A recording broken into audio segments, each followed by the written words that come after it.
চলতেছে, আমি বুঝতে চাই না। একটু আসতে ভাইয়া, ভাইয়া একটু আসতে প্লিজ, একটু আসতে।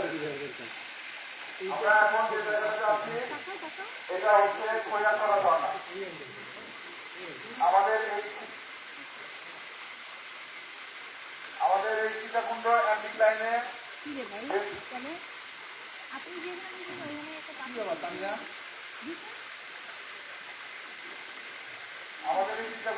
লাইনে অনেকগুলো কন্টিনিউয়াস ছোট বড় কতগুলো ঝর্ণা রয়েছে, তার মধ্যে কৈলাসরা অন্যতম। এখানে নামেশ্বর আছে, আরো কয়েকটি ঝর্ণা আছে, আমার নাম এখন মনে নেই। তোমরা হচ্ছে যেহেতু সার্চ করলে পাবে এবং গুগল ম্যাপেও এই ঝর্ণাগুলো বর্তমানে লোকেট করা। কতদিন আমি বলেছিলাম ওয়াটারফল কিভাবে হয়।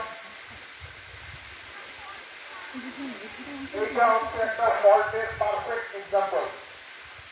একটা ফল্ট যখন হবে, এই ল্যান্ডমার্কটা কন্টিনিউয়াস ছিল, ঠিক আছে? এই অ্যান্টিক লাইনের সঙ্গে আমরা এখন যেভাবে দাঁড়িয়ে আছি, এই ল্যান্ডমার্কটা কন্টিনিউয়াস ছিল। খেয়াল করে দেখো, এখানে এরকম 13টা ঝর্ণা পরপর যে সেডিমেন্ট বা ফ্র্যাগমেন্টগুলো আছে, তার উপরে যে ভেজিটেশন, এই সেডিমেন্টের এখানকার টপ সেডিমেন্টগুলো কালার এবং হচ্ছে ভেজিটেশনের প্যাটার্ন সিমিলার, বুঝলেন? তার মানে হচ্ছে এই কয়েলগুলোর একটু উপরের দিকে ছিল, ফল্টের কারণে একটা ব্লক নিচের দিকে নেমে গেছে, আরেকটা ব্লক যে পজিশনে ছিল আইদার সেই পজিশনে আছে অথবা কিছুটা আপলিফটেড হয়েছে। নেমে গেছে কোন ব্লকটা? আমরা যে ব্লকের উপরে আছি এখন, এই ব্লকটা হচ্ছে সাবচার্জ করেছে, আর এই ব্লকটা এরকমই আছে। যার কারণে এই ফল্টের কারণে দেখো একদম ওই যে যেখানে রেড ফ্ল্যাগ দেওয়া, ওইখান থেকে হয়তো দেখা যাচ্ছে না, পরে তোমরা একটু এদিকে যখন সুযোগ পাবে তখন এদিকে এসে দেখবে। এখানে যে রেড ফ্ল্যাগটা দেওয়া, এই রেড ফ্ল্যাগের এখান থেকে হচ্ছে নিচের আমার হচ্ছে বটম পর্যন্ত ইনক্লাইনেশনটা কতটুকু হবে? ভেরি ক্লোজ টু 90 ডিগ্রি, কিন্তু একটু লিটল ইনক্লাইন, মানে 86, 85, 80 to 90 ডিগ্রির মধ্যে আছে, এইভাবে ইনক্লাইনেশন। এবং ফল্টের কারণে এখানে যে ক্লিপিংটা তৈরি হলো, এই ক্লিপিং এর কারণে এখান থেকে কি হচ্ছে? ওয়াটার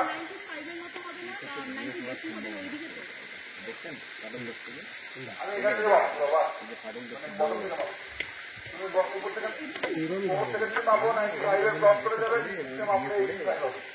মাথার মগজ দাঁড়িয়ে গেছে। তো এটার কারণে আমাদের এখানে এই ওয়াটার ফলটা ক্রিয়েট হয়েছে। এই পানিটা কোথা থেকে আসছে?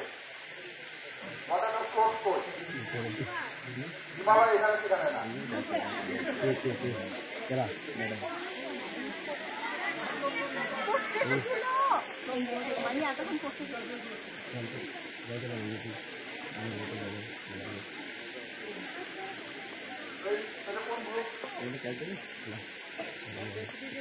মোবাইল আছে ম্যাডাম, কোন গ্রুপ? গ্রুপ নাম্বার বলেন।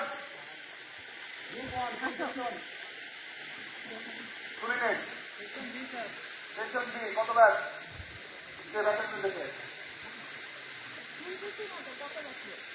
Section B 24, group 1।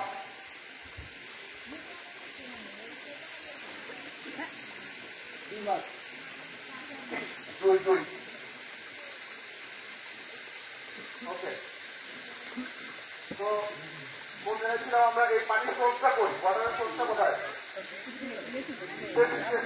এখন তো ড্রাই সিজন, বৃষ্টিপাত খুব একটা বেশি হয় না, তাহলে এই পানিটা করে আসছে এখনো।